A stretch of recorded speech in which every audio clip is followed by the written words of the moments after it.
Hi, I'm Ryan. I'm the Homeowner Services Manager here at Muncie Habitat for Humanity. In this video, we want to talk about our non-traditional credit process. If you've been following along through some of our other how to apply videos, you saw that with our searching for the criteria of ability to pay as we review our applications, we run a credit report. We have run into, over the years, many individuals and families who are applying come to us and say, well, I don't really have credit, or I have one credit card but nothing else. Maybe I have a car loan, but I've stayed away from credit cards. Well, that's great, and that's just fine. We don't want that to be a barrier to entry to our program. We understand staying away from the slippery slope that can be debt, loans, credit cards, etc. But when you're putting yourself through the eyes of our board of directors who are saying, why should we lend the mortgage money to a household to purchase a Habitat house? We need some way for a family and applicant to show that they have a positive, what we would call a positive pay history. So the way to show that positive pay history is traditionally a credit report. And if you don't have 3 lines of credit with over a year of history, then we do what we call our non-traditional credit process. This means we need to get up to 3 lines of some sort of non-traditional credit we can review. If you have 1 or 2 lines of credit on your credit report, then we'll look for 1 or 2 additional supplementing non-traditional credit items. And if you have no credit on your credit report, that's where we'll need a full 3.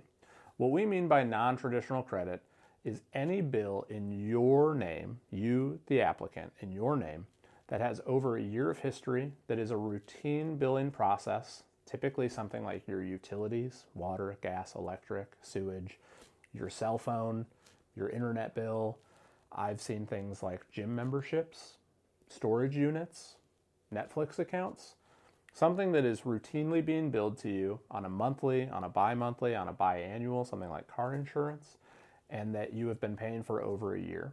But if we ask you to go through the non-traditional credit process, you'll have a meeting with me to make sure we're very clear about what would constitute non-traditional credit, and then you'll be sent with a week to go collect 3 lines and the documents to show. So for example, you might say, I have an electric bill, a water bill, and a cell phone bill.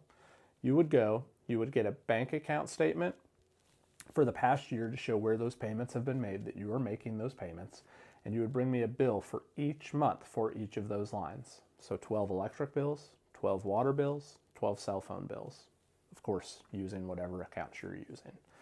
You'd bring that big packet back to us, and then that will allow us to review 3 lines of non-traditional credit and their pay history.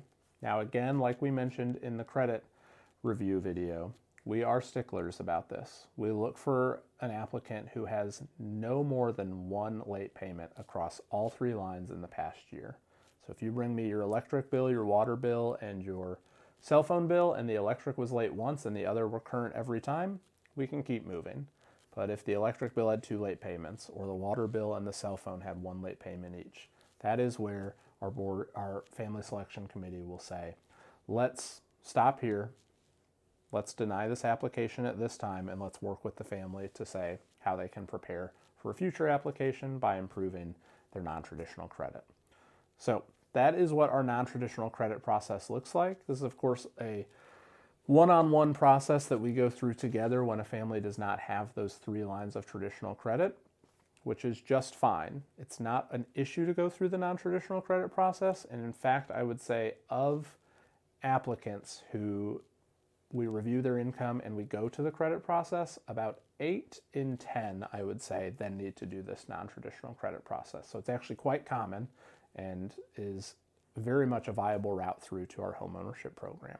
But that is what it looks like. If you're preparing those things, be thinking about what bills you have in your name, utilities, cell phone, storage unit, those sorts of things that you can be using. A common question we get is, can I use my rent?